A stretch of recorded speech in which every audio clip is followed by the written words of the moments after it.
Hey everyone, hope y'all are doing great today. What we've got right here is some leftovers of a plant called self-heal or all-heal, and it grows wild here in a lot of North America, and it's a nice low-growing perennial. It really only gets up about a foot off the ground, if that, and it kind of spreads over to one side too. The center of it is actually kind of right in this area, and it kind of grows along and then back up on the side over here. And we've missed the flowering season, but today I'm going to talk about collecting the seeds from it. The flowers to me are a nice purple color. They're not super showy or anything, but they're a nice pretty color.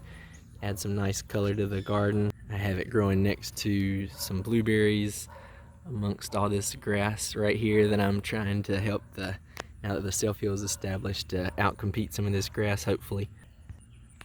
The flowers are located on these stalks right here, and you can start collecting the seeds when they turn brown like this. And you can kind of, when they turn brown, you can just kind of snip them off right there, so you can leave the rest of the plant, because it is a perennial and it will grow back, so that's always a nice thing in my opinion. And you can take this dead flower head and kind of just crinkle it up.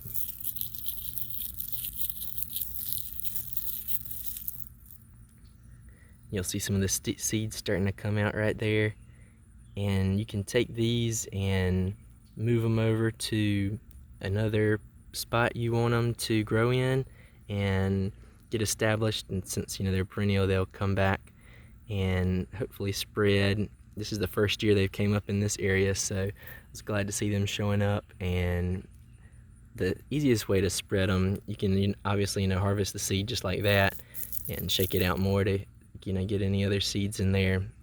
What I like to do is I just take the seed head and pluck it like that and walk it over to another spot, and you can either really just toss it in there, or you can ball it up and kind of just sprinkle it in the spot if there's a certain spot you want to. But depending on how thorough you want to be, you can just pick the seed head and toss it in a spot and just hope it comes up, or you can be a lot more deliberate and save the seeds and be careful about planting them.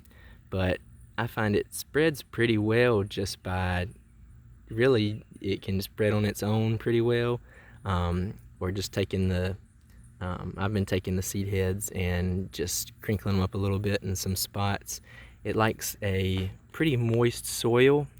All the areas it's growing in are pretty moist areas, and most of these areas are mostly sun most of the day with a little bit of shade, and they can go from full sun to part shade, and they're a nice low growing living mulch in my opinion, and for it to be next to perennials without being something super aggressive that's going to get in your way. And also at the same time, you're growing a nice beneficial plant that has some other uses. And I always like having a perennial mulch, a living mulch that serves some other purposes too. So that's always a good thing in my opinion. Hope y'all enjoyed this video, and hope you can find some self-heal or all-heal in your yard and spread it around and get it growing in some other places. I'll talk to y'all guys soon.